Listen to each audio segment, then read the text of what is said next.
5 MLC స్థానాలు ప్రకటించిన ప్రభుత్వం. కూటమి ప్రభుత్వంలో ఎమ్మెల్సీ స్థానాల్లో బలహీన వర్గాలకే పెద్దపీట. ఆంధ్రప్రదేశ్ అమరావతి. టీడీపీ ప్రకటించిన 3 ఎమ్మెల్సీ స్థానాలను బలహీన వర్గాలకే కేటాయించింది. వెనకబడిన వర్గాలను మొదటి నుంచి ఆదరిస్తున్న టీడీపీ తాజాగా ప్రకటించిన 3 ఎమ్మెల్సీ స్థానాలను కూడా బీసీ, ఎస్సీ వర్గాలకే కేటాయించింది. 5 ఎమ్మెల్సీ స్థానాలకు గాను పొత్తులో భాగంగా 2 సీట్లు జనసేన, బీజేపీకి కేటాయించగా మిగిలిన 3 సీట్లకు టీడీపీ అభ్యర్థులను ప్రకటించింది. అందులో 2 బీసీలకు, 1 ఎస్సీకి టీడీపీ అధిష్టానం కేటాయిస్తూ నిర్ణయం తీసుకుంది. 3 ప్రాంతాల్లోంచి ఒక్కొక్కరిని ఎంపిక చేసింది. రాయలసీమలోని కర్నూలు జిల్లాకు చెందిన బీసీ సామాజికవర్గ నేత బీటీ నాయుడుకి మరోసారి ఎమ్మెల్సీగా అవకాశం కల్పించింది. పార్టీలో మొదటి నుంచి అంటిపెట్టుకుని ఉన్న బీదా రవిచంద్రకు కూడా పార్టీ ఎమ్మెల్సీ స్థానాన్ని కేటాయించింది.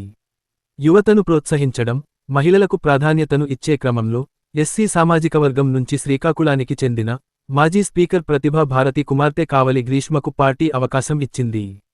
టీడీపీ నుంచి ఎమ్మెల్సీ అభ్యర్థులుగా ఎంపికైన 3 నేతలు బీసీ, ఎస్సీ వర్గాలకు చెందిన వారిని చూస్తే ఆ వర్గాలకు టీడీపీ ఇస్తున్న ప్రాధాన్యత ఏంటనేది మరోసారి స్పష్టమైంది.